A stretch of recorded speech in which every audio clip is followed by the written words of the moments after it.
sacar la evaluación. Loeffler. Bueno, vamos a hablar sobre todos estos temas durante la presentación, comenzando con la taxonomía. Es el reino de bacterias, filo Actinomycetota, clase Actinomycetia, de la orden de las micobacterias, familia Corynebacteriaceae, género Corynebacterium y especie Corynebacterium diphtheria. También tenemos que se va a clasificar en 3 grupos. El primer grupo es el grupo Corynebacterium diphtheria, que se divide en 4 biotipos: Mitis, Gravis, Belfanti intermedios, y en las especies Corynebacterius ulcerans y Corynebacterius pseudotuberculosis. El otro grupo es el grupo no Corynebacterium diphtheria, que son pues estas 6. Y el tercer grupo es el grupo Corynebacterias relacionadas, que pues son esas otras 3.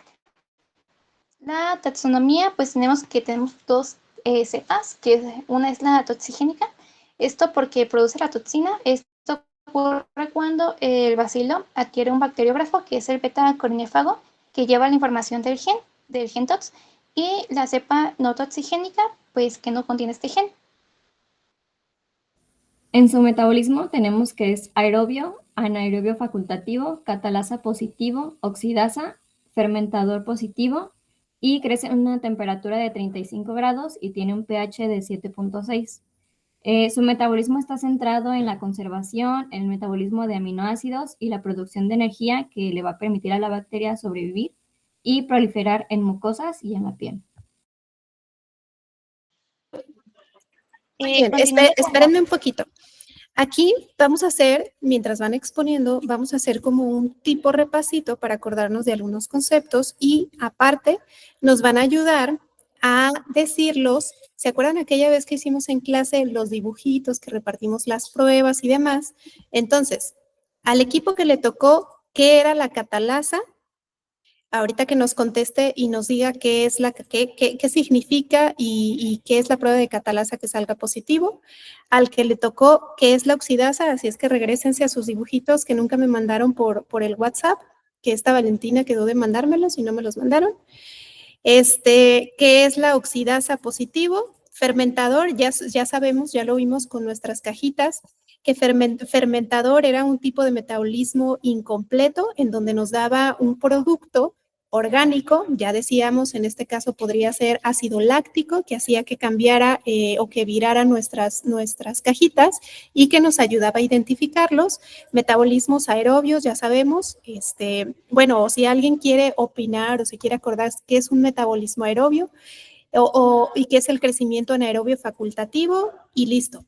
Entonces, de los equipos que hicieron estas pruebas, ayúdenme a recordar qué es, si alguien quiere participar con anaerobio facultativo, el equipo de la catalasa, de la oxidasa y del pH 7.6, si alguien me quiere decir cómo les nombrábamos, ¿se acuerdan que había bacterias psicrófilas, mesófilas, termófilas? Si alguien me quiere decir qué es, adelante. Hola, vengo de la feria de...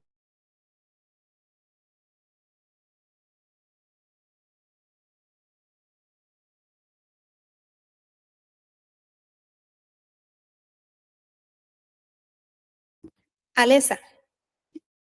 Bueno, yo soy la de la que expuso la catalasa.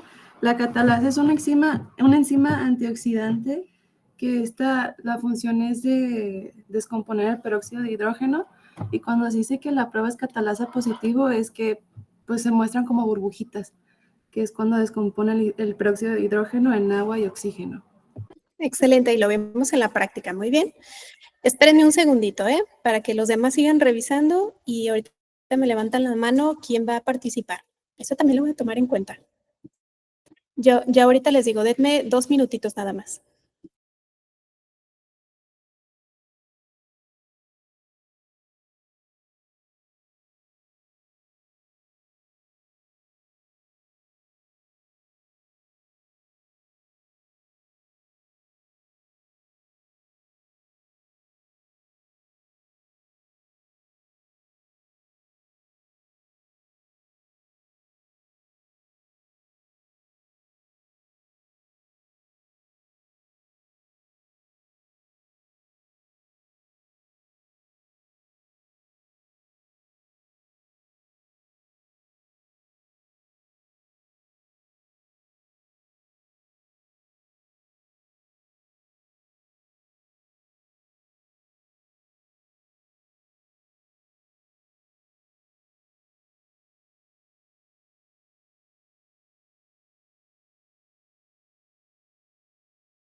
Listo. A ver, entonces ya nos dijeron qué es la catalasa y así cada una de las pruebas y demás nos van a estar recordando, así es que atentos quienes la realizaron y demás, nos van a estar recordando qué es. Ahora vamos con oxidasa. ¿Qué equipo era? Nos dio oxidasa y nos dice qué es la oxidasa.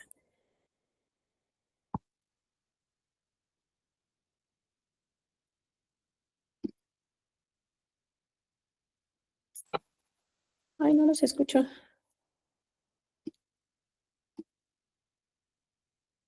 ¿Me escuchan ustedes? Sí, sí, se escucha. Sí, doctora. Ah, ¿quién era el equipo de la oxidasa?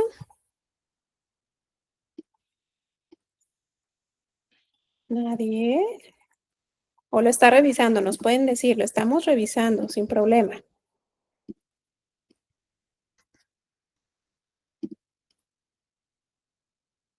A ver, le vamos a dar oportunidad a que lo revise y ahorita nos lo diga.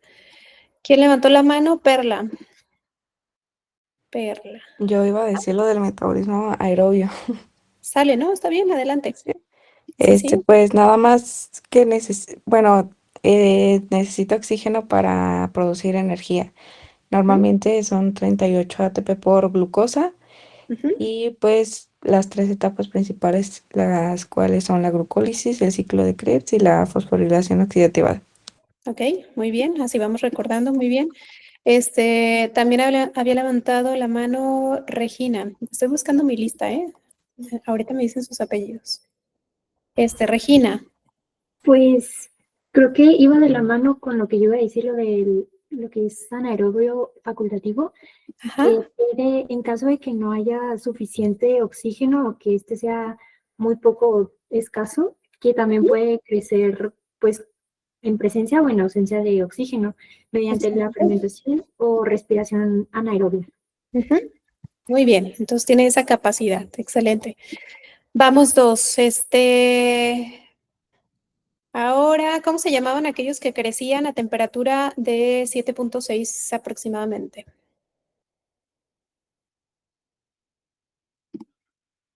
¿Se acuerdan? Que dicen, no, le tienen amor a la a esa temperatura. Ujú. Víctor, No me acuerdo bien de la palabra, pero creo que son psicrófilos, ¿no? Que se ubican no. en temperaturas más bajas, ¿no? Ah, en temperaturas más bajas, sí, pero esta es una Pero temperatura dentro, corporal, pero, 37, no es baja. Ajá. pero se refiere a la temperatura de 35. 35. Es que dijo de 7. Perdón, sí, yo dije yo estaba diciendo el Entonces son pH. No, mesófilos. temperatura. Mesófilas. Mesófilos. Muy bien. ¿Y en pH de Ese 7? sería como ácido Alcalófilo. alcalófilo, ¿no? Alcalófilos. ¿No eran los neutrófilos? Que entre un pH de 6 y 7.8 Ujú. o 7.9, una cosa así, ¿no? Sí, crecían en un ambiente neutro. Ujú. Sale. Muy bien. Ahora nada más nos falta oxidasa. A ver, ¿quién le tocó oxidasa? Nos tocó a nosotros. Martín, Daniel. Ajá. Les podemos dar tiempo si quieren ahí verlo, porque digo, habla, no es como tan sencilla como la catalasa, ¿no? Entonces pueden verlo, pueden entenderlo y ahorita nos lo dicen. ¿Les damos tiempo? Pues de lo que me acuerdo es que se colocaba la colonia de la bacteria sobre un papel o disco que tenía impregnado con el reactivo oxidasa. Y pues si era positivo a la enzima citocromo C, pues cambiaba como a color moradito o azul. Y si era negativo, pues no cambiaba nada. Ok, entonces si tiene el citocromo, específicamente el C, si lo utiliza para producir energía, entonces era positivo y se teñía como de color moradito. Esa no la hemos realizado, pero nos ayuda a distinguir entonces entre diferentes bacterias. Muy bien, ténganlos en mente porque se las vamos a estar preguntando a medida que vamos pasando con las diferentes bacterias. Ok, ahora sí, continuamos. Bueno, continuando con la morfología, pues tenemos que son bacilos pequeños, estos pueden ser curvos o pueden ser rectos. También pues tienen forma de basto, esto quiere decir que una parte es un poquito más gruesa que la otra. No tienen ni pili, ni fimbria, ni flagelo. Tienen gránulos en el citoplasma, no tienen cápsula, están empalizados, eso quiere decir que están como acomodaditos así de pares. Y pues varios libros dicen que tienen forma de letras chinas.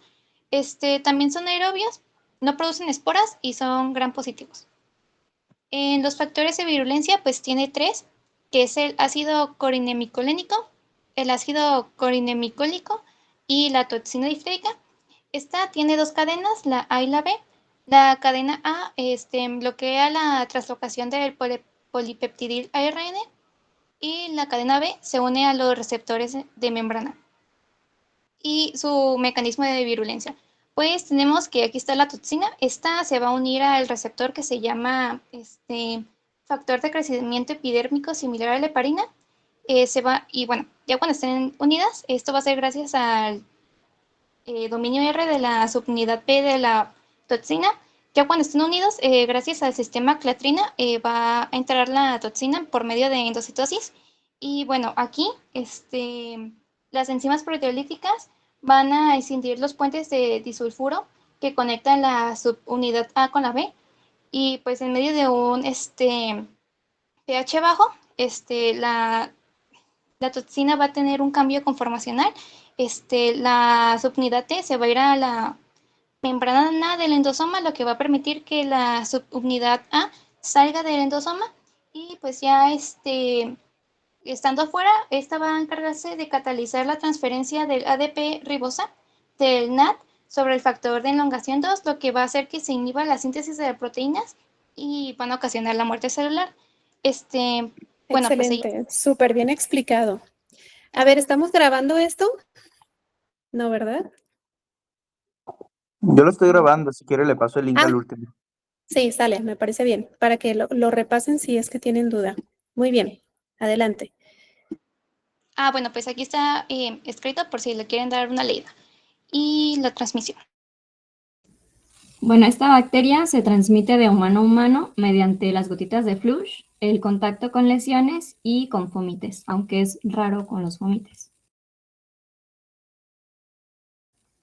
Y en la epidemiología, la difteria ocurre en regiones tropicales, en países en desarrollo y permanece endémica en África, América y Asia. Y antes de la inmunización, la difteria era muy típica en los niños. Casi el 75% de los niños que entre 6 y 8 años que estaban en países de desarrollo tenían concentraciones séricas de la antitoxina. La patogénesis. Bueno, pues el ingreso va a ser mediante el contacto directo o por secreciones de las vías respiratorias. La bacteria se va a establecer en las mucosas. Aquí es donde se va a multiplicar, va a producir y secretar la toxina y bueno, pues va a causar lesiones nasofaringeas o cutáneas. La toxina es una exotoxina, pues es liberada por el endosoma y como ya les decía, pues va a bloquear la síntesis de las proteínas al inactivar el factor de elongación 2 que va a inactivar el ADP de ribosilación. Y pues al final de cuentas va a producir una necrosis y la formación de pseudomembranas. Continuando con el cuadro clínico, pues los síntomas de la difteria van a variar de acuerdo con el tipo de cepa que te haya infectado. Las infecciones más comunes son la infección faríngea y la cutánea, aunque en casos más raros también se han encontrado infecciones en la mucosa vaginal y pues también hay complicaciones como lo son la miocarditis, parálisis de músculos periféricos, parálisis de músculos oculares, que son menos frecuentes. La infección faríngea. Esta va a ser por la cepa toxigénica, que como recordando, va a ser porque tiene el gen TOX, y los síntomas va a ser dolor de garganta leve, disfagia, febrícula, taquicardia, aunque en niños también puede haber náuseas, émesis, escalofríos y fiebre. Y como signos, pues tenemos que va a aparecer una membrana en la zona de las amígdalas, que es esta. Al principio va a aparecer como de color blanco, pero después se va a hacer de color gris. Y se puede ir hacia la laringe, la tráquea o los bronquios. Y si intentamos quitarla, pues va a causar mucho dolor y va también a ocasionar sangrado. Y también se va a presentar el cuello de toro, que es este que está acá. Esta va a ser una hinchazón muy notable a causa del edema y este cuello de toro causa además ronquera, estridor y disnea. También está la infección cutánea. Esta va a ser puede ser por ambas cepas. Se va a producir lesiones en la piel y también en la piel, pero principalmente de extremidades. También se van a producir úlceras perforadas que en ocasiones tienen una membrana grisácea igual a la que se forma en las amígdalas y pues va a haber dolor, sensibilidad al tacto, eritema y exudado. Y para el diagnóstico se hace un frotis de nariz, de faringe o de las lesiones sospechosas y estos se ponen en un medio de transporte y para estos casos los mejores son los semisólidos como los AMIES y si no es posible transportarse se debe mantener de 2 a 8 grados centígrados y es recomendable que lleguen al laboratorio en un plazo de 24 a 48 horas.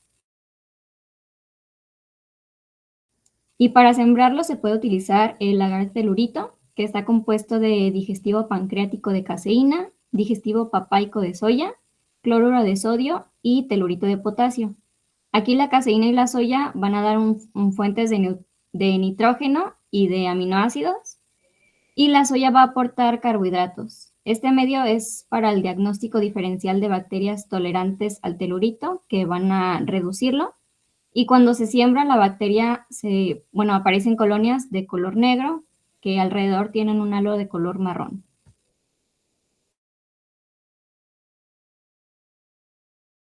También se utiliza el agar sangre, que está compuesto de hidrolizado pancreático de caseína, extracto de bovino y levaduras, cloruro de sodio y pues la sangre ovina. Aquí se presentan colonias puntiformes y grisáceas.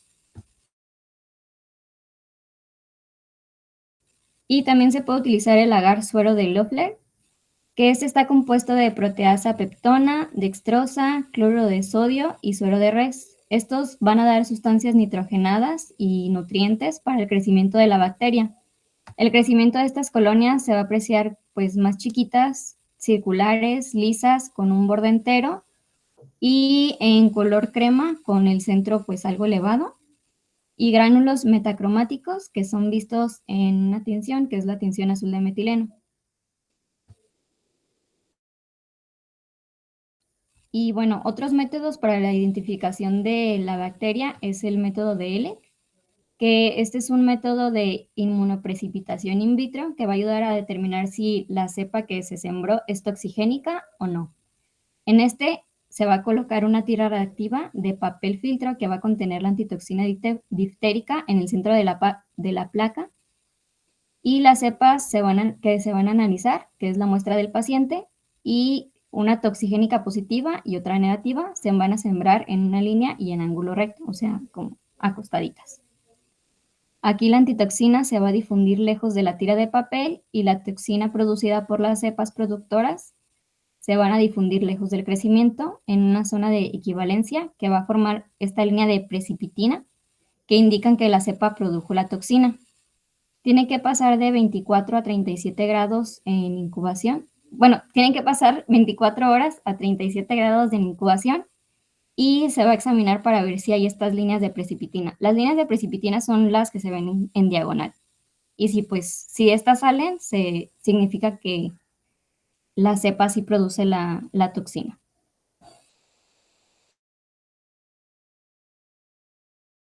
Además, se puede utilizar la PCR, que es una técnica molecular para la prueba de toxigenicidad mediante la detección del gen TOX. Sin embargo, algunas cepas pues, pueden ser portadores del gen, pero no lo expresan de una forma activa, por lo que la toxigenicidad solo se comprueba por el método de Elek. La PCR es de elección y si el resultado es negativo, excluye la toxigenicidad. También hay otras pruebas como la reducción de nitratos, hidrólisis de urea, producción de catalasa, actividad de cistinasa y la de piracinimidasa y la fermentación de carbohidratos. Y ya por último, con el diagnóstico, también tenemos la espectrometría de masas, MALDI-TOF, que esta es una herramienta pues útil, aunque no sirve para diferenciar si es toxigénica o no. Esta se consigue con una comparación de la composición proteica de la muestra de la cepa que se metió. Aquí se deposita la muestra en un pocillo de la tarjeta y se puede procesar por transferencia directa o con una técnica de extracción que va a romper la célula y después va a liberar las proteínas.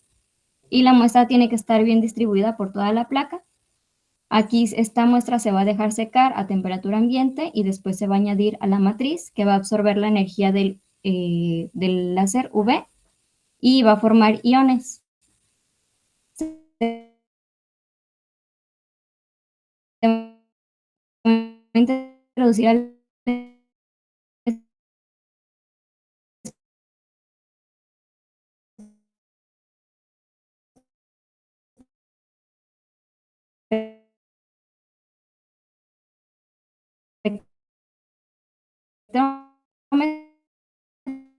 espectrómetro y se va a radar con pulsos láser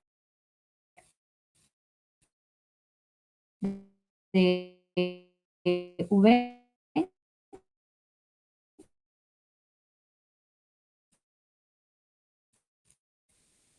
y va a ocasionar una sublimación, va a pasar de una fase gaseosa a un detector. Tengan para prevenir la difteria cutánea, que sería el lavado concienzudo de las lesiones con agua y jabón, además de pues, administrar antibióticos. Bueno, y para la prevención, dale la siguiente.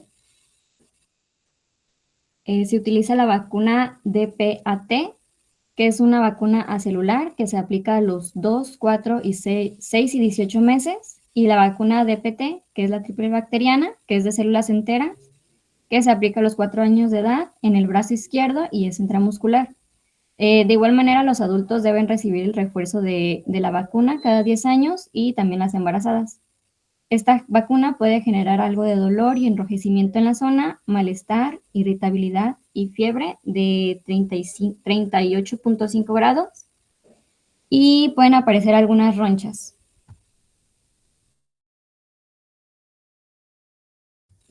Otra manera de la prevención es pues la buena higiene, que puede ayudar a reducir la propagación. Está el lavado de manos, la etiqueta al toser y la desinfección de superficies que pueden minimizar el riesgo de la transmisión.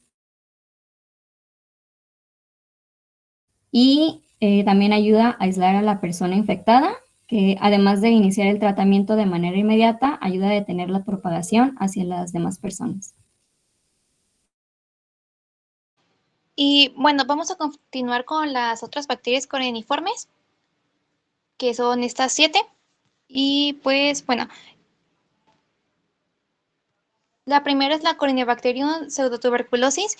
Esta se encuentra en animales en los que produce linfangitis ulcerosa y abscesos en diferentes tejidos y es poco frecuente encontrarla en humanos. Luego está la Corynebacterium ulcerans, que es parte de la microbiota de las vías respiratorias superiores. También está la Corynebacterium pseudodiphtherium, que es parte de la microbiota de la piel, fosas nasales y mucosa vaginal. También está la Corynebacterium cerosis, que es un saprobio de las fosas nasales y la piel. Y la Corynebacterium pyogenes y la Corynebacterium hemolítica, esas están estrechamente unidas, bueno, relacionadas porque se cree que la Corynebacterium hemolítica es una mutación de la Corynebacterium pyogenes y bueno, esta la podemos encontrar en el ganado y en animales domésticos. Y luego está la Corynebacterium JK, que se ha encontrado en abscesos, heridas infectadas y en hemocultivos de personas inmunodeprimidas.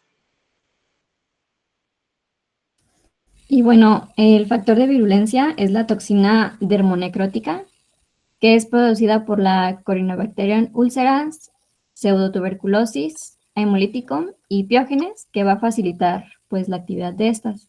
Esta es una glucoproteína que va a actuar en la esfingomielina de las células, que va a incrementar la permeabilidad vascular. Siguiendo con la Arcanobacterium hemolyticum.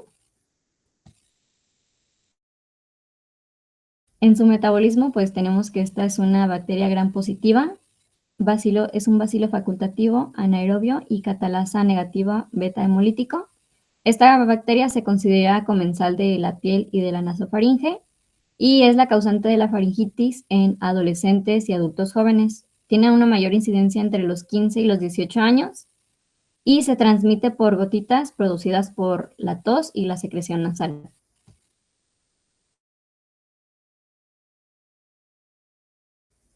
En el cuadro clínico, lo más común es que cause odinofagia, que es el dolor al tragar, fiebre y una erupción escarlatiniforme pruriginosa, que pues muchas veces les dicen que es en papel de lija. Esta comienza en las extremidades distales y se va a extender por el tronco y el cuello, pero va a respetar la cara, la palma y las plantas de los pies, y va a persistir de 2 a 5 días y después va a seguir con una descamación de la piel.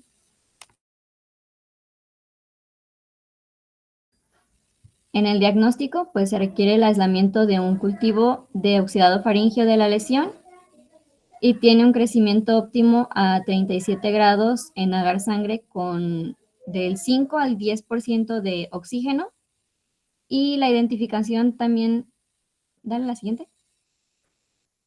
Y la identificación se confirma con una prueba de catalasa negativa y el test de Camp inverso positivo, que aquí se va a observar una hemólisis fuera de la punta de flecha y la fosfolipasa D secretada por la bacteria va a inhibir la hemólisis del Streptococcus aureus. A ver si hacemos la prueba inversa de la prueba de Camp allí en el laboratorio. Entonces veríamos lo inverso, como lo observamos allí en ese momento. Que la hemólisis se ve como decíamos, ¿no? Ay, creo que había por ahí una cajita, ¿no? En punta de flecha, la hemólisis completa. Creo que había llevado una cajita, creo, no me acuerdo. Muy bien. Bueno, siguiendo con el tratamiento, pues esta bacteria es susceptible a la penicilina y a la eritromicina y también a la clindamicina, acitromicina, vancomicina, ciprofloxacina, tetraciclina y rifampicina. Continuando con el Rhodococcus, que sería la última bacteria que vamos a ver en esta presentación, pues bueno, como generalidades tenemos que pertenece a la familia de los actinomycetales, ya que tiene una relación muy estrecha entre los géneros Corynebacterium, Mycobacterium y Nocardia. Y pues existen 7 especies de Rhodococcus, que son estas 7, y pues la más importante es la X, ya que es la que más frecuentemente encontramos en humanos. Continuando con la taxonomía y morfología, pues es una bacteria gram positiva, también es una bacteria aeróbica, parcialmente alcohol ácido resistente, crecen en temperaturas de 30 a 37 grados centígrados y pues crecen en la mayoría de los medios comunes de uso para el laboratorio, pero se recomienda usar un medio enriquecido. También son catalasa positivas y sus colonias son tipo mucoide, lisas o rugosas, por ejemplo en la imagen son lisas y pueden estar pigmentadas o no. Cuando son pigmentadas, son de colores crema, rojo o anaranjado. Las infecciones, como decía, pues voy a hablar del Rhodococcus aquí, porque es la que más encontramos. Se encuentra principalmente en pacientes inmunocomprometidos, por ejemplo, en pacientes con VIH, en el 66% de los casos, pacientes con trasplantes de órganos, en el 10% de los casos, y el resto de los casos son pacientes que también están inmunocomprometidos, pero por otras causas como cáncer, insuficiencia renal, diabetes, entre otras. Y bueno, pues pueden causar una neumonía focal nodular que se puede complicar con un derrame pleural, un neumotórax o granulomas endobronquiales, o también puede haber un proceso infeccioso extrapulmonar y causar abscesos subcutáneos, linfangitis, endoftalmitis y artritis séptica. El diagnóstico va a ser a través de muestras de esputo, lavado bronquialveolar, fluido pleural o una biopsia de los tejidos afectados. Y la transmisión. Pues bueno, hay varias formas, pero la principal sería la inhalación de Rhodococcus X que se encuentra presente en el suelo. También puede ser por la inoculación directa del microorganismo en heridas de la piel o la mucosa. También si ingieren alimentos contaminados. El contacto con animales de granjas o animales domésticos que estén infectados. Esto mediante la inhalación de heces contaminadas o pues que estos animales te causen alguna lesión. y la infección nosocomial, aunque es muy poco frecuente. Y pues sería todo. Muchas gracias. Muy bien, chicas. Muy buena su presentación y muy completa. Entonces, ahí tienen toda la información para que saquen sus flashcards, para que vayan haciendo sus tarjetitas. Sí, las llenaron de aplausos y corazones, pero sí, muy bien. Nos explicaron muy bien desde la parte taxonómica, nos hablaron acerca de este mecanismo de virulencia que estuvo también muy bien explicado y ahí también lo tienen escrito. Nos hablaron acerca de la membrana pseudomembranosa, que eso es como muy característico a nivel clínico, la presencia de esa imagen que nos presentaron sus compañeras, que se alcanzan a observar esa pseudomembrana, ustedes la alcanzaron a ver, ¿no? Que no nada más es diferente, por ejemplo, cuando se presenta con Streptococcus pyogenes, una infección a nivel superior de las vías respiratorias. Ustedes pueden ver ahí los puntitos que se presentan en Streptococcus pyogenes, pero aquí en Corynebacterium es súper característico esa membrana, en la faringitis, esa pseudomembrana que está ahí pegada, que está ahí adherida y como con un color grisáceo, ¿no? Y aparte de esta parte que nos decían del signo del cuello en toro. Entonces, nos hablaron acerca de cuál era el mecanismo como inhibía la síntesis de proteínas. Entonces, muy bien, chicas. Muy completo. Entonces, les voy a habilitar, les digo, en el Classroom para que en la presentación vengan ahí los nombres y ahí ponerle su calification. Muy bien. Ahora, ¿con quién vamos a continuar? Y también en el diagnóstico, si encuentro, si me dan cepas, voy a tratar de conseguir la máxima variedad que pueda, a ver si podemos ver lo que nos decían que se observan como empalizadas o en letras chinas, a ver si eso es cierto. Es cierto, pues, pero a ver si nosotros lo podemos observar. Muy bien, ahora, ¿quién sería? Fue Karen y fue esta Alondra. Ahora, ¿quién continúa? Nosotros, maestra, ahorita presento. Carla y... me pasan van a ser,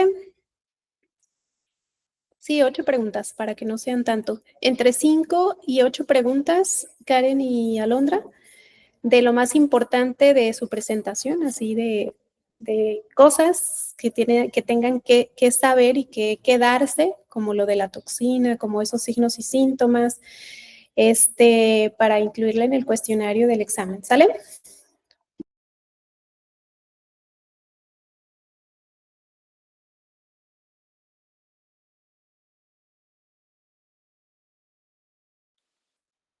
Bueno, vamos a hablar sobre la Listeria monocytogenes.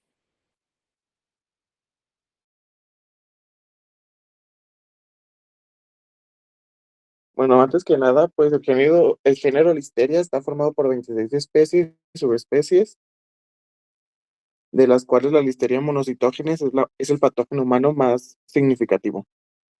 Este es un bacilo gram positivo pequeño, no ramificado y aeróbico facultativo, aunque también puede ser aerobio, y es capaz de proliferar dentro de un amplio abanico de temperaturas y una elevada concentración de sal. Estos son módulos a temperatura ambiente y en el microscopio llegan a mostrar una débil beta-hemólisis al crecer en placas de agar de carnero.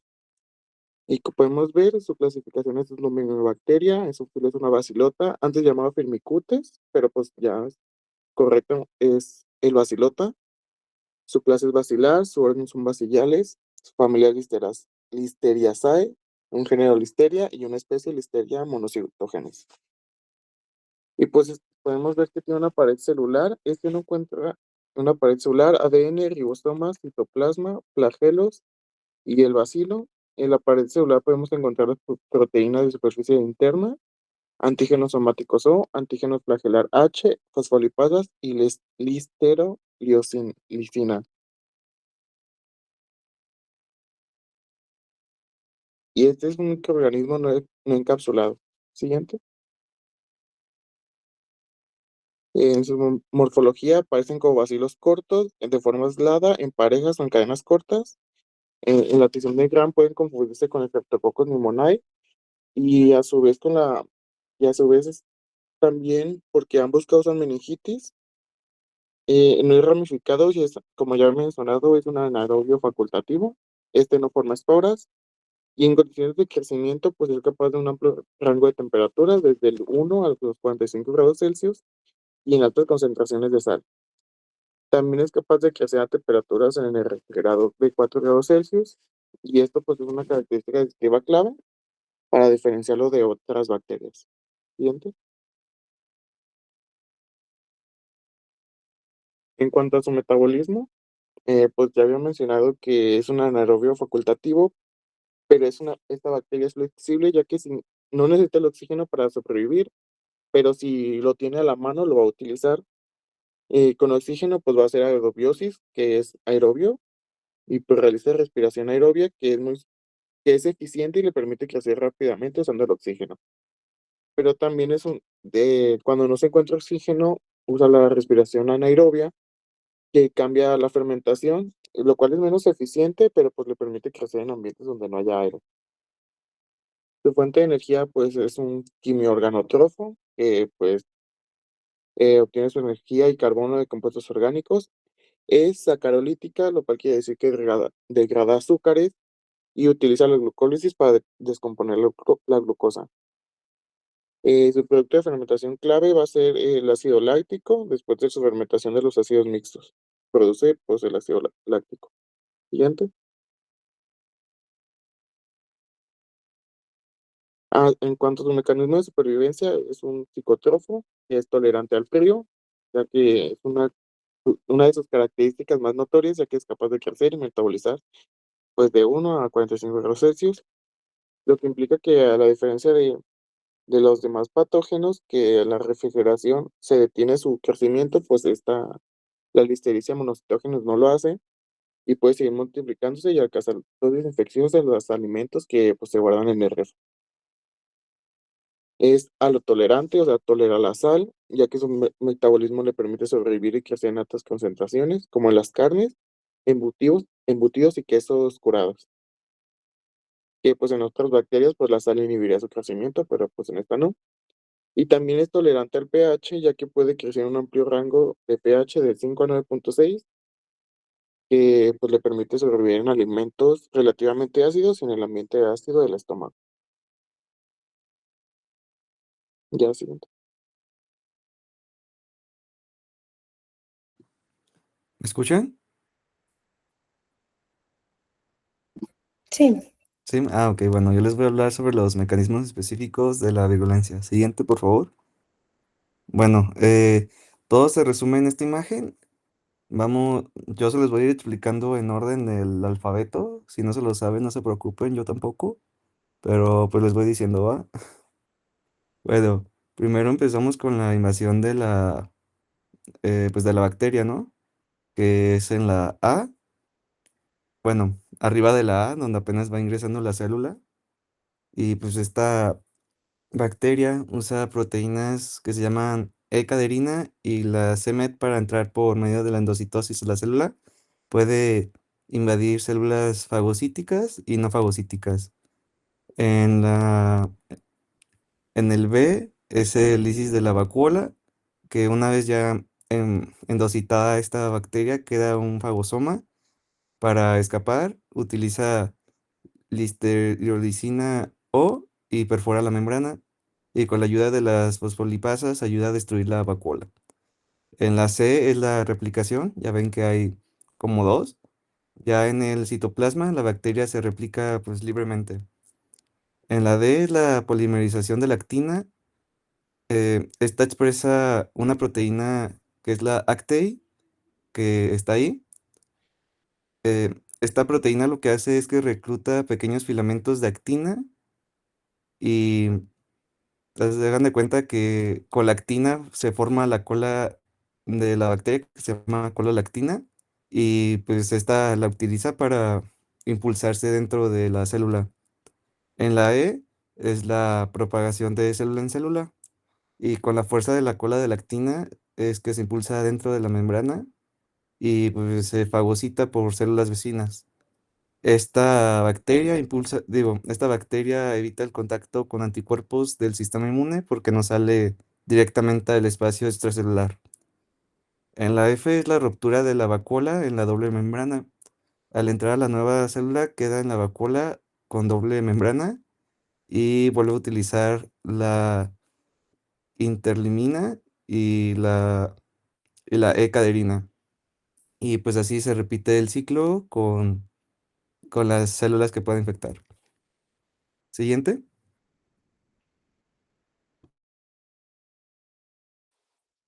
Bueno, yo les voy a hablar sobre la epidemiología. La fuente principal de la infección en este microorganismo es el consumo de alimentos contaminados. Se estima también que una proporción entre el 1 y 5% de los individuos sanos son portadores fecales, es decir, son personas que eliminan agentes infecciosos en sus heces, ya sea de forma asintomática o sintomática. Debido a que estos microorganismos son ubicuos, o sea que están en todas partes, es probable que la exposición y la colonización transitoria ocurran en la mayoría de los individuos. Cada que hay un brote registrado sobre pues, algún alimento, se retira todo el lote para evitar más contagios.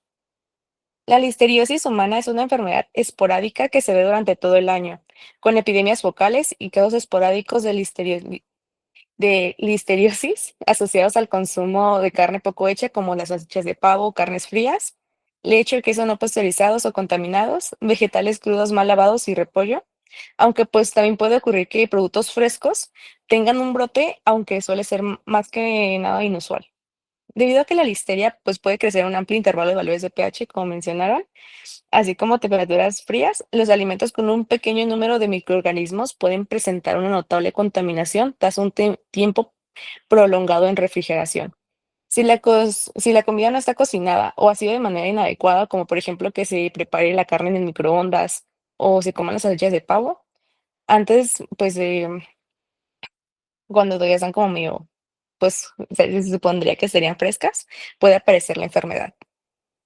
La incidencia de la enfermedad es mayor, pues, en las poblaciones de alto riesgo, como los neonatos, ancianos, mujeres embarazadas y pacientes con deficiencias graves de la inmunidad celular, como los receptores de trasplantes, aquejados de linfomas o del síndrome de inmunodeficiencia adquirida.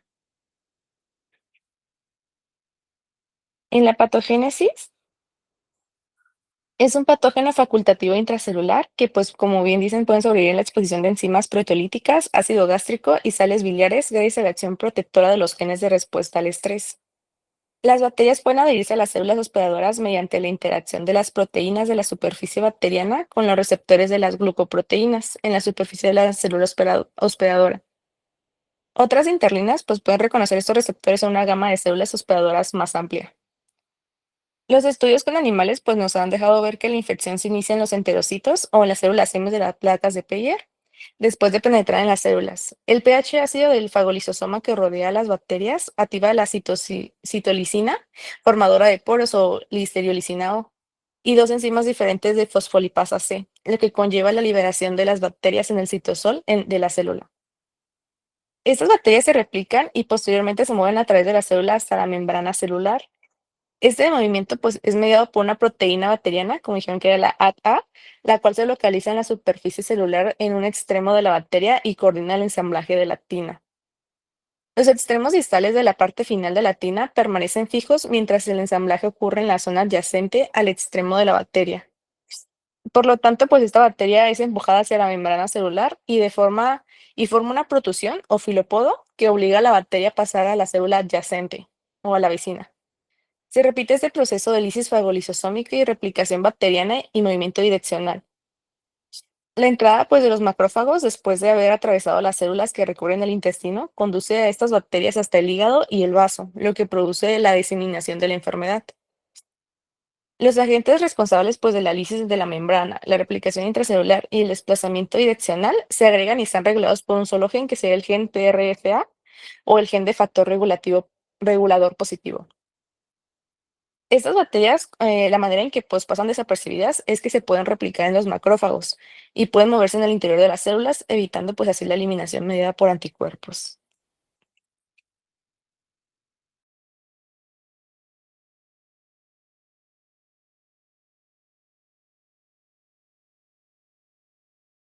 Sí, yo les voy a hablar sobre el cuadro clínico. Ok, siguiente, por favor.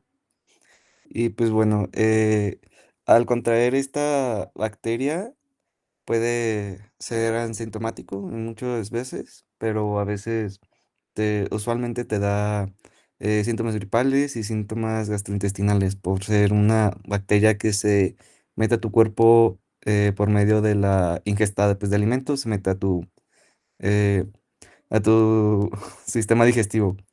Esta bacteria es muy resistente, puede sobrevivir hasta los -14 °C y entre los 2 a los 4 °C puede multiplicarse. Por eso se puede multiplicar dentro del refrigerador. Los grupos vulnerables son los bebés, las personas mayores y las embarazadas y las personas inmunodeprimidas, que son las personas que no tienen bien su sistema inmunológico, que lo tienen un poco débil, vaya. Y también los neonatos, se me olvidó ponerlo, pero al momento del parto, los neonatos están expuestos a cuando su mamá, cuando su mamá contrae esa bacteria al momento de parto vaginal, porque tiene contacto con el útero y con las paredes del útero y pues se puede infectar en el momento del parto. Ok, siguiente, por favor. Para diagnóstico en sí no se puede diagnosticar claramente de manera de exploración, pues porque pues son muchos síntomas muy comunes que se pueden asociar a otras enfermedades o otras bacterias. Usualmente la bacteria pues elimina solo de tu cuerpo, pero a las personas eh, más afectadas, a los adultos mayores, a las embarazadas y a los bebés, se les hace un hemocultivo, una punción lumbar. La punción lumbar es cuando te extraen tantito líquido encefalorraquídeo de la zona lumbar de la columna. Esto me recuerda a cuando ponen en anestesia a las señoritas que van a dar a luz y pues para que no les duela tanto. Bueno, siguiente. Para prevenir esta bacteria, como dijo mi compañera, es en los alimentos, usualmente es en los alimentos no muy bien procesados o no muy bien refrigerados o las carnes no muy bien hechas, pero también es muy común que se contraiga por medio de la contaminación cruzada en la cocina.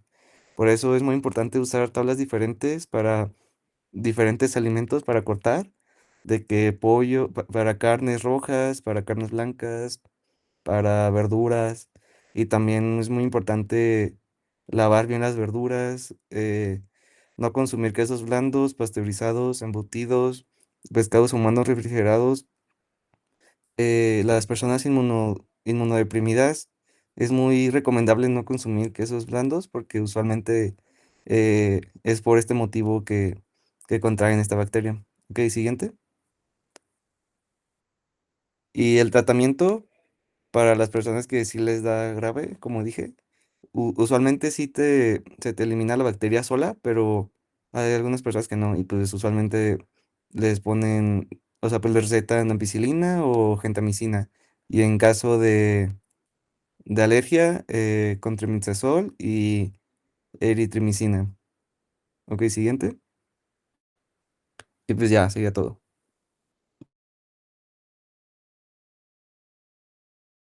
Bueno, pues retomando el tema de los métodos de diagnóstico, siguiente, por favor. Para diferenciar a la, pues se puede hacer mediante la microscopía, que se puede observar el líquido cefalorraquídeo, o en otras muestras. Pues ya habíamos visto que es un gram positivo corto. eh, en el gram puede ser negativo no mostrar bacterias, especialmente cuando hay muy pocas. Por eso no podemos confiarnos en que el gram negativo descarte a la listeria.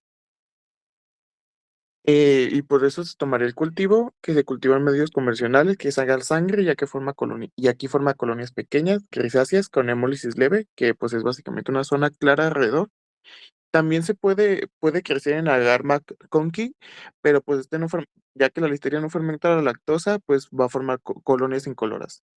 Y pues la muestra puede ser sangre en caso de que pues la enfermedad sea una bacteriemia, líquido cefalorraquídeo en caso de una meningitis, y pues el único amniótico en embarazadas que sospeche que tengan esta bacteria. Siguiente. Pues las pruebas de identificación bioquímicas y fisiológicas van a ser pues las que nos den pues la respuesta para saber qué específicamente es la listeria, la listeria, pues. Se utiliza para diferenciar otros bacilos positivos. En este caso, la listeria es una catalasa positiva, como ya había mencionado, como ya habíamos hecho la prueba en el laboratorio, es una motilidad de 25 grados, que pues podemos ver una movilidad tipo en paraguas. También es una oxidasa negativa, como también ya lo he mencionado, una hidrolisa esculina, y estas pruebas, como había mencionado, estas pruebas permiten distinguirla de los estreptococos y de los Corynebacterium, que pueden parecerse al microscopio. Otras pruebas bioquímicas, pues, son la de la glucosa, que va a dar positivo debido pues, a que la listeria tiene enzimas glucolíticas, ya que la usa como fuente de energía. También va a dar positivo a las pruebas de manosa, ya que posee transportadores y enzimas para metabolizarla. También va a dar positivo en Rhamnosa, ya que expresa las enzimas necesarias para su catabolismo. En cambio, con la xilosa va a dar negativo, ya que la listeria no posee una ruta metabólica para degradarla. También dar negativo al manitol, ya que no puede oxidarlo ni convertirlo en un intermediario útil. Aparte, pues va a dar negativo de ribosa, de la fermentación de ribosa, ya que no utiliza las pentosas como una fuente energética primaria. También la hidrólisis de hipurato va a dar positivo debido a que, bueno, pues la hidrólisis de hipurato pues es la capacidad de romper el hipurato mediante la enzima hipuricasa. En este caso, la listeria monocistogenes si tiene esta enzima que hidroliza el hipurato y da como resultado la glicina y el ácido benzoico. Esta prueba ayuda a diferenciarla de los Corynebacterium.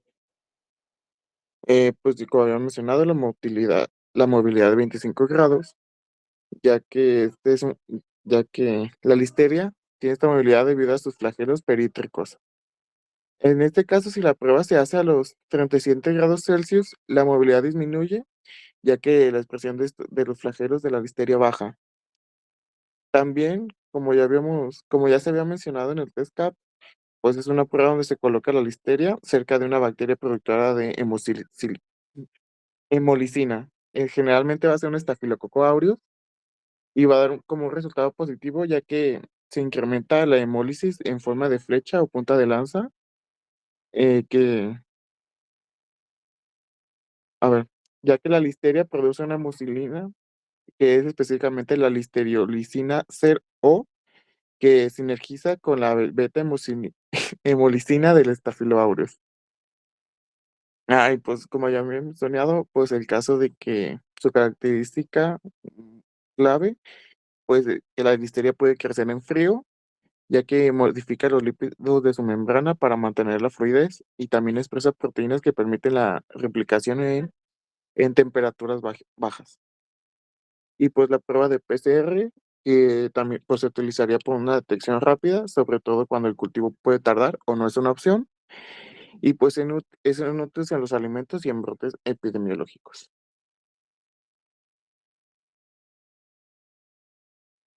Ya, listo, siguiente. Bueno, como base de conclusión en el tratamiento, prevención y control, para la listeria monocitogenes, la combinación de gentamicina con penicilina o ampicilina es el tratamiento pues, de elección de las infecciones graves. Pues esto debido a que esta bacteria es resistente de forma natural a las cefalosporinas y también es resistente a los macrólidos, fluoroquinolonas a ver, fluoroquinolonas y tetraciclinas. La combinación tripetroprima de sulfametazol es bactericida pues para la listeria, también otros antibióticos como el linezolid, daptomicina y tigecyclina. Debido a que pues la bacteria pues es ubicua y que la mayoría de las infecciones son esporádicas, pues la prevención y el control pues sí son difíciles. Y más pues para las personas que son de alto riesgo. Y pues para esto tendrían que haber pues para esas personas tendrían que evitar el consumo de alimentos ya como mencionaron, pues crudos, parcialmente cocinados, de origen animal, quesos no curados y vegetales crudos sin lavar. También pueden producirse, pues como mencionó mi compañero, la transmisión a través de la madre al feto, ya sea en el útero o en el momento del nacimiento. Ya que esta bacteria pues no predispone de una vacuna y no se han estudiado la profilaxis de antibiótica en pacientes de alto riesgo, es muy importante su prevención. Y ya sería todo. Muy bien, chicos. También me gustó la información que trae. Entonces, sus compañeros nos dijeron que Listeria monocytogenes es una bacteria más que nada que se transmite por alimentos, que si, por ejemplo, estos alimentos pues no están bien desinfectados, bien cocidos, o comemos también esos quesos que están crudos y donde no se tiene buena higiene, puesto que esta bacteria pues la podemos encontrar en los principales reservorios que pues es el agua, que es el suelo, y si estos están contaminados con la bacteria, pues por supuesto que se pueden ir a los alimentos y por supuesto que ya nos reforzaron esa parte donde nos dicen que pueden crecer incluso en refrigeración, entonces aunque los tengamos en refrigeración, pues podemos adquirir la bacteria, ¿no? Ya nos dijeron acá quiénes son nuestros grupos de riesgo, digo, de manera general, como que no es una bacteria que cause muchas infecciones cuando tienes un sistema inmuno competente, pero nos hablan, ¿no? De manera muy importante, personas embarazadas que tienen por ahí su sistema inmune que está desregulado, por supuesto, porque su sistema inmune tiene que estar, digamos, un poquito apagado, tiene que estar un poquito, digamos, de la línea basal un poquito menos activo, tiene que estar un poquito, le vamos a decir, inmunosuprimido, pues porque tiene un ente extraño y por supuesto que tiene que asegurarse de no atacarlo, ¿no? Entonces, está un poco inmunosuprimido, igual que en pacientes de más de 60, 65 años, o que estén recibiendo algún inmunosupresor, que tengan algún trasplante y demás, y pues que son principalmente a quienes afecta al consumir pues estos alimentos que se encuentran contaminados, ¿no? Ya nos dijeron que hay posibilidad, por ejemplo, en la pérdida fetal, si es que la madre se llega a infectar o llega a consumir alimentos contaminados con listeria. Nos hablaron acerca también de que de manera muy importante, si se presenta ya sea meningitis o meningoencefalitis en personas embarazadas o en mayores de 60 años, hay que tener muy en cuenta y muy presente que sí puede ser Listeria monocytogenes. Entonces, ahí hay que tomarles una muestra. Nos dijeron líquido cefalorraquídeo dentro de las principales muestras, pero también los hemocultivos nos mencionaban. Y también hablaban acerca de que era un gram que de repente es gram positivo, eso sí no nos queda duda. Sin embargo, nos mencionaban que podía comportarse como un gram negativo. Sin embargo, esto solo pasa en las tinciones del líquido cefalorraquídeo. Esto debido a la cantidad de bacterias que puede haber. Entonces, hay que realizar, o sea, del líquido cefalorraquídeo hay que realizar un cultivo para tener la cantidad suficiente que podamos ver bien que es un gram positivo. Sí puede no teñirse de una buena manera aquí en el líquido cefalorraquídeo, sin embargo, no nos queda duda que sí es un gram positivo. Entonces, preferentemente, digo, por la parte de la meningoencefalitis o la encefalitis, el líquido cefalorraquídeo pues nos viene bien, puesto que viene desde el cerebro, este líquido residual que está pasando por las meninges, que está por ahí empapándose de todo lo que hay a nivel, porque pues Listeria de hecho tiene como preferencia por irse a sistema nervioso. Digo, también puede dar por ahí gastroenteritis, es menos común, la podemos, digamos, la podemos controlar mejor, pero una vez que sí llega a pasar, al ser una bacteria intracelular, que sí llega a pasar todos los mecanismos de defensa que tenemos y llega al sistema nervioso, pues ahí sí se corre el riesgo de que se dé la meningoencefalitis o la encefalitis. Y pues qué mejor muestra vamos a tener que el líquido cefalorraquídeo que proviene de allá, ¿no? Nada más que, como bien dicen, hay que hacerles cultivos para que podamos tener un buen crecimiento y posteriormente hacer todas las pruebas que nos determinen que sí es listeria, ¿no? Entonces, hemocultivos decíamos que también es una prueba que tiene una buena sensibilidad. Sí nos ayuda a detectar a la bacteria y sobre todo porque son bacterias intracelulares, entonces estas bacterias pues van a crecer dentro de, por supuesto, las células que se encuentren, muchas de ellas van a estar en el torrente sanguíneo. Entonces los hemocultivos son una buena muestra para diagnosticar la listeria monocitógenes. Entonces, pues muy bien, chicos.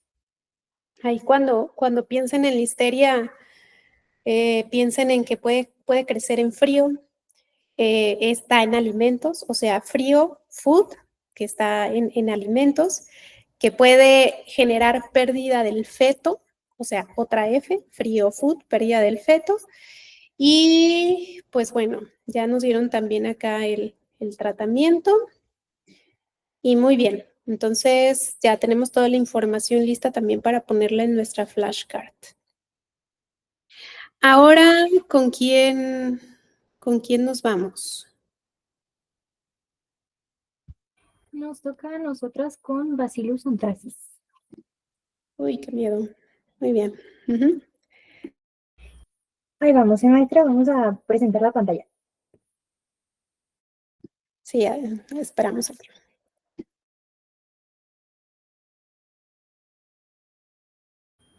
Bueno, buenas tardes, compañeros. Nosotras, mi compañera Alesa y yo, Regina, les vamos a presentar Bacillus anthracis.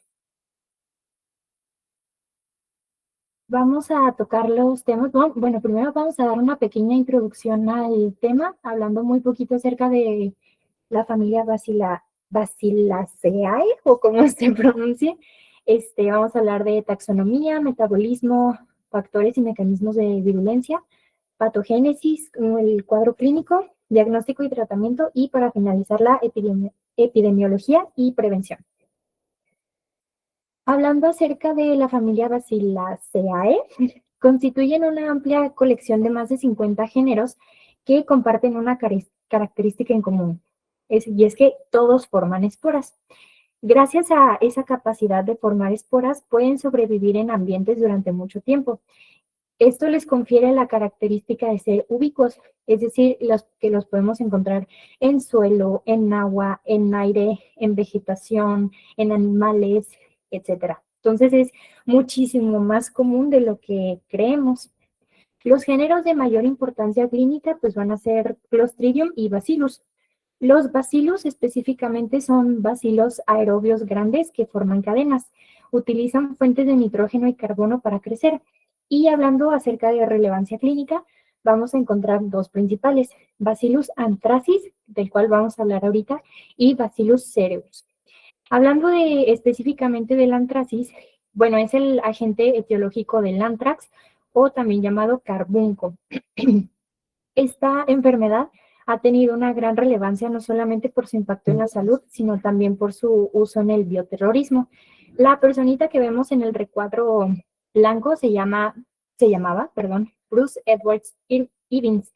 Él encabezó un ataque de carbunco en 2001, en el que hubo 22 personas infectadas por esas cartitas que vemos abajito de la persona, y de las cuales 5, pues lamentablemente fallecieron.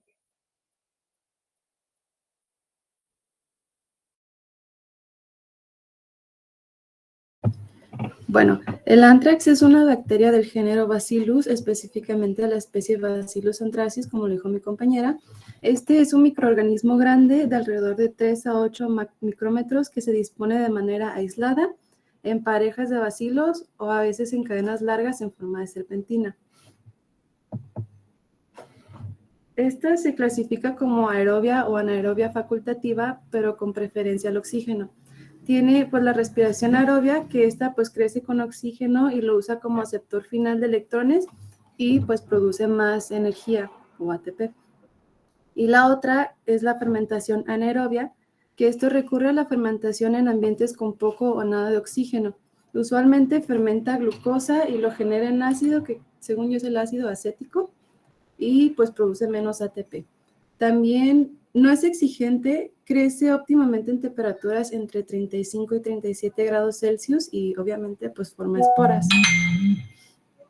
En método de cultivo pues se usa mayormente el agar sangre y pues esto genera cultivos grandes, gris, blanquecinas y planas. Bueno, en la virulencia tenemos 3 factores de virulencia. La primera es la cápsula polipeptídica, que está formada por ácido polideglutámico. Esta pues se codifica por los genes del plásmido PXO2, que son el CAP-A, CAP-B y CAP-C, y esta pues ayuda a proteger a la bacteria para que las toxinas puedan ejercer su efecto. En las toxinas tenemos que es el antígeno protector, el factor del edema y el factor letal. Estos por sí solos pues no causan nada, pero ya cuando se juntan es cuando se juntan forman la toxina del edema y la toxina letal. El antígeno protector es una puerta de entrada para las toxinas. Esta se une a receptores de las células del huésped y forma un complejo heptamérico por donde entran pues, los factores. Por ejemplo, en el factor del edema, pues es un adenilato ciclasa dependiente de calmodulina que incrementa las concentraciones de AMPC y pues genera edema. Y en el caso del factor del letal, pues es una proteasa dependiente del zinc capaz de escindir las sinasas de proteínas activadas por mitógenos o MAP y pues provoca la muerte celular.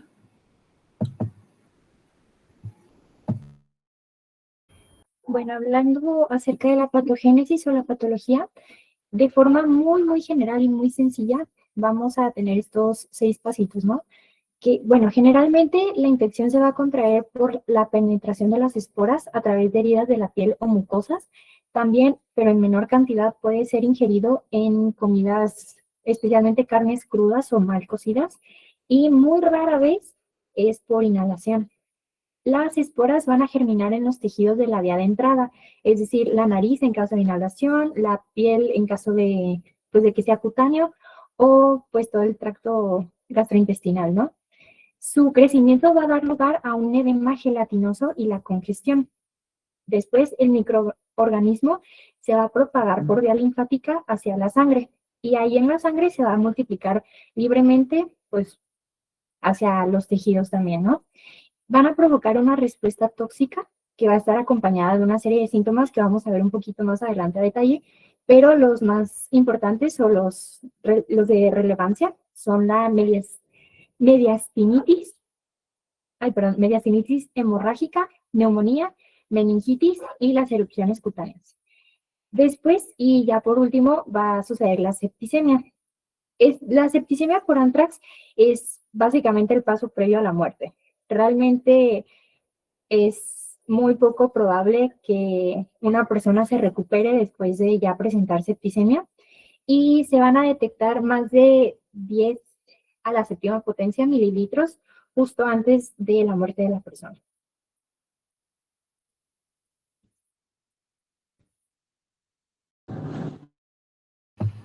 Bueno, en el cuadro clínico tenemos 3. Y la primera es el carbunco cutáneo, que esta sucede cuando la bacteria entra por una herida o lesión en la piel.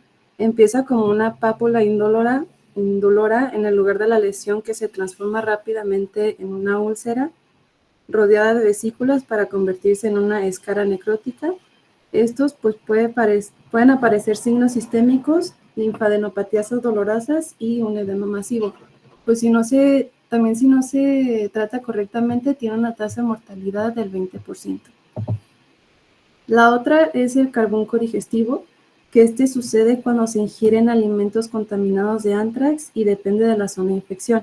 Por ejemplo, si invaden la porción superior del tubo digestivo, se forman úlceras en la boca y esófago, lo que causa un aumento de linfadenopatías regionales, edema y septicemia.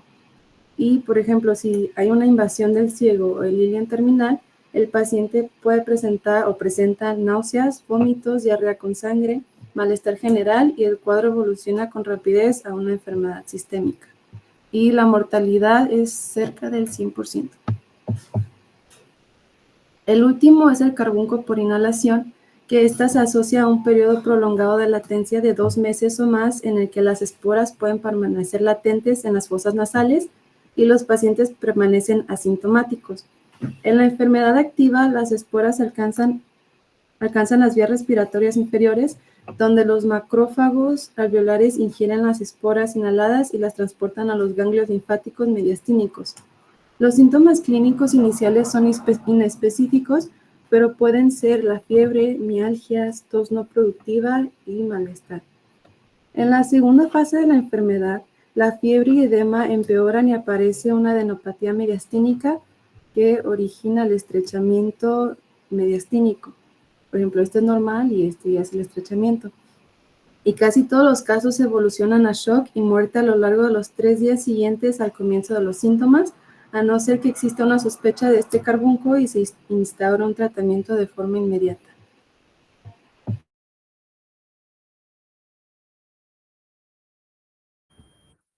Hablando un poco de los métodos de diagnóstico, el primero, a la izquierda, vamos a ver que podemos tomar muestras de las secreciones. Si es cutánea, vamos a poder quitar el líquido de las vesículas, escara o cualquier tejido afectado. De la inhalatoria, el anthrax por inhalación, vamos a poder recuperar muestras de esputo y de lavado broncoalveolar. De las muestras gastrointestinales, pues vamos a ver que como causa mediastinitis hemorrágica, podemos sacar sangre y contenido intestinal. Por último, en sangre, pues vamos a ver, voy a hablar un poquito adelante acerca de eso, pero vamos a encontrar hemocultivos en casos sistémicos principalmente. Después, pasando al frotis teñido, vamos a identificar en frotis secos mediante técnicas de inmunofluorescencia, como se puede ver en la imagen. Esta imagen es específica para Bacillus anthracis. Y vamos a entender también que son bacilos grandes, gram positivos. Y bueno, acerca del cultivo, principalmente como mi compañera Lesa mencionó, se va a cultivar en agar sangre. Estas van a producir colonias grandes no hemolíticas de color gris. Van a tener una superficie moteadita con bordes irregulares, como se puede ver en la imagen. Y también, bueno, vamos a entender que la fermentación de carbohidratos no es útil y que como estos carecen de una motilidad, los medios también semisólidos no son muy exactos o muy utilizados. Hablando de pruebas serológicas, pues vamos a encontrar anticuerpos precipitantes o hemaglutinantes, es decir, que se unen a los glóbulos rojos en el suelo. Siguiente, por favor. Hablando ahora sí un poquito más acerca de las tinciones, la tinción de Gram pues va a ser positiva, vamos a encontrar cadenas de bacilos grandes y va a haber otra tinción, la tinción de cápsula o Indial Ink, perdón. Bueno, la cápsula es un signo distintivo de esta bacteria. Y también, hablando del PCR, la reacción en cadena de la polimerasa, vamos a detectar genes específicos para como el PAC, el Protective Antigen, o genes de la cápsula. La prueba ELISA son pruebas inmunológicas. Vamos a poder detectar la toxina letal o el antígeno protector de sangre. Hablando de esta MALDI-TOF-MS, es decir, MALDI refiere a Matrix Assisted Laser Desorption, es decir, desorción o ionización láser asistida por matriz. El TOF-MS se refiere a Time of Flight Mass Spectrometry, es decir, espectrometría de masas por tiempo de vuelo. Aquí vamos a identificar proteínas características de la bacteria. Esta pues nos va a permitir identificar moléculas específicas midiendo tanto su masa como su carga. Y hablando para diferenciar un poquito del Bacillus anthracis de otros miembros de la pues, de Bacillus, vamos a considerar que, en primer lugar, Bacillus anthracis no es mótil, como ya había mencionado, mientras que muchas otras especies como el Cereus o Subtilis, perdón, sí van a presentar motilidad. Otra característica distintiva es la hemólisis en la sangre. Anthracis generalmente no produce hemólisis, a diferencia de las demás, que son Cereus, por ejemplo, es beta hemolítico, y Subtilis se puede presentar variable, ¿no? Puede ser tanto alfa como beta. Y además, Anthracis va a poseer una cápsula polisacárida, que es uno de los factores de virulencia, como había mencionado mi compañera Lesa. Y esta pues también es detectable en las tinciones de cápsula o en la tinta china, que lo distingue de otras especies de género. Las colonias de Anthracis generalmente van a ser grandes, grisáceas, con bordes irregulares y con una superficie como moteada, o inclusive se puede percibir como aterciopelada, mientras que otras especies van a formar colonias un poco más pequeñas y van a ser más difusas. En cuanto a pruebas bioquímicas, Anthracis es catalasa positivo, no fermenta azúcares como manosa, maltosa o tetralosa, y esta sí va a producir esporas. Siguiente, por favor. Bueno, el tratamiento van a ser principalmente antibióticos. Muchos de los antibióticos, como el ciprofloxacino, y doxiciclina, van a ser eficaces contra el cáncer, son los de primera línea, de hecho, pero estos necesitan ser utilizados en etapas tempranas de la infección. La penicilina no es el mejor, a veces es satisfactorio, pero excepto en el anthrax por inhalación, pero es más utilizado en casos sin complicaciones y no suele ser muy efectiva por sí sola, así que esta termina siendo como de tercera o cuarta línea. Otros antibióticos como las tetraciclinas, eritromicinas y cilindamicinas van a inhibir la síntesis de proteínas y también pueden ser una buena opción. Siguiente, por favor. Ya casi para finalizar tenemos la epidemiología. La OMS reportó una incidencia global anual de 2.000 a 20.000 casos pues, cada año, ¿no? Hablando acerca del anthrax gastrointestinal, su mortalidad va a variar entre el 25 y el 60%. El anthrax cutáneo es como el mejor pronóstico que podría haber, ya que la mortalidad puede alcanzar hasta el 20%. Realmente esta tiene una tasa de recuperación más alta. Sin embargo, el anthrax inhalado generalmente tiene un muy mal pronóstico. A diferencia de cómo se cree, como nos tachan en las películas, que si inhalas tantito anthrax ya te mueres, eso es falso, pero cierto. Sí tiene una mortalidad más alta, pero tiene un periodo de evolución más prolongado. Entonces, no es cierto que si inhalas tantito, a los 5 minutos ya te mueres. Pero sí es un muy mal pronóstico porque es muy, muy invasivo. Hablando acerca de geografía, es más vigente en regiones rurales y agrícolas porque, como mencioné, está presente en los animalitos. Entonces, los animalitos cuando se mueren, si dejan los cadáveres ahí, pues van a infectar el suelo. Es más frecuente en América Central y América del Sur, el sur y este de Europa. También en Asia, África, el Caribe y el Medio Oriente suelen ser algo prevalentes. La exposición, hablando de factores de exposición, pues tienen un mayor riesgo de contraerlo, obviamente, los personales de laboratorio y emergencias, quienes tienen un contacto muy estrecho con esta bacteria. También veterinarios, agricultores y personales que manipulan como la lana o incluso los mismos animalitos infectados también tienen un alto riesgo. Personas que consumen carne cruda o poco cocida o mal cocida también. Y no está 100% demostrado, pero también la inyección de drogas podría ser un factor de riesgo. Además de vivir en zonas endémicas con una baja vacunación. Siguiente, por favor.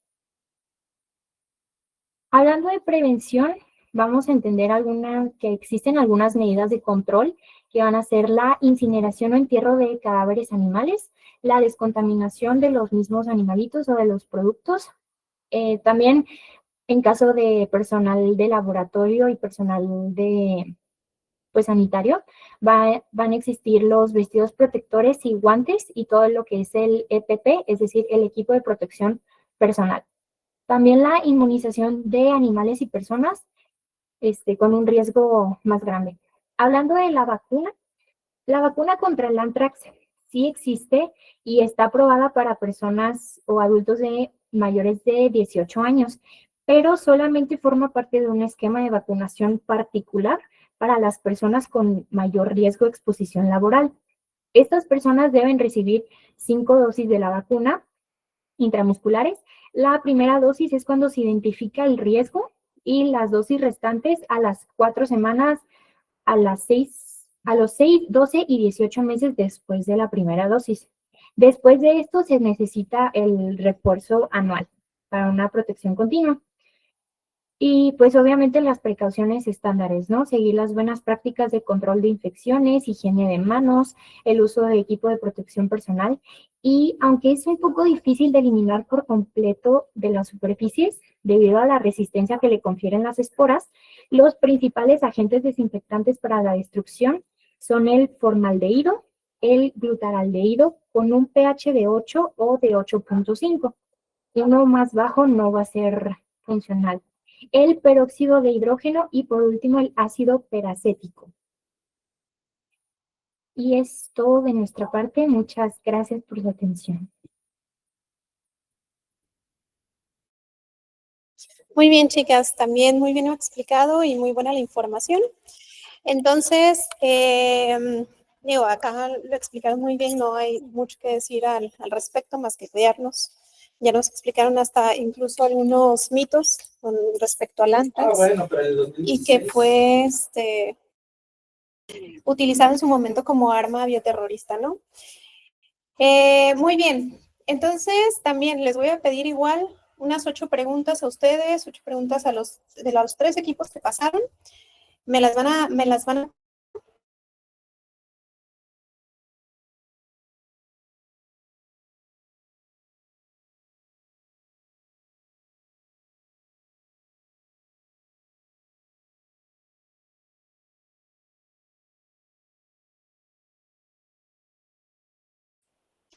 para irnos preparando para el examen.